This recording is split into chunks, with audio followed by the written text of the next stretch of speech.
Hey everybody, Dan here, and here's my review for The Amazing Spider-Man 2.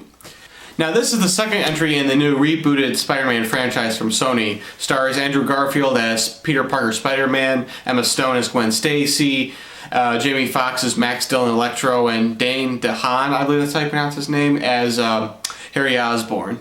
Now, I went into this movie not expecting anything all too great because, there's a very mixed reception online right now, and heck, there's even people comparing it to Batman and Robin, so I wasn't expecting the worst, really. But I was pleasantly surprised. This was actually a pretty decent movie. Now, granted, it's not perfect by any means, but it's actually much better than I expected. Now I'll say this, the action is pretty well done in this movie. There's a couple fight scenes between Spider-Man and Electro I think were pretty well done. While they were a little CGI heavy, they were pretty well done, I think.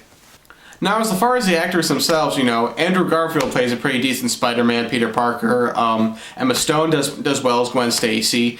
And I think the real shining point for me in this movie was Dane DeHaan as Harry Osborn. I first saw him as that one character in the movie Chronicle, and he was good in that, and he was pretty good in this too. He definitely gives off kind of a creepy kind of sinister vibe. I thought worked really well for Harry Osborn.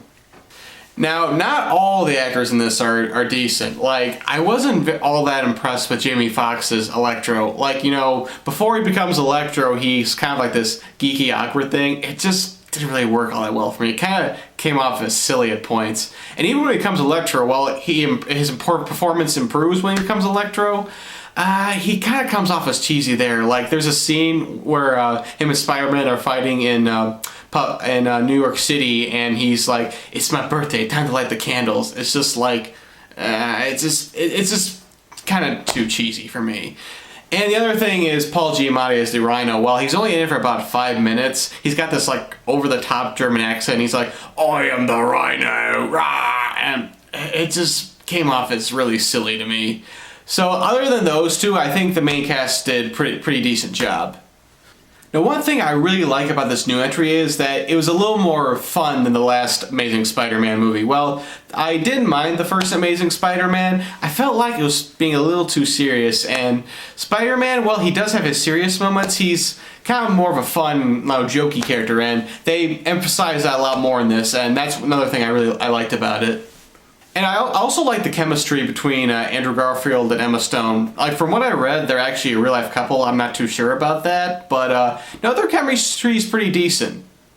Now, as far as the story goes, the story it's not too bad. I mean, it's not like the greatest story ever told in a comic book movie, but it's decently told. I mean, there's some parts where it could have been written a little better. I won't spoil anything, but there's a couple moments in this movie where you're supposed to feel something, and the writing just couldn't allow me to care at the moments. So I kind of wish the writing could have, maybe care a bit more about some of these a little more dramatic moments, but it's other than that, it's decently told.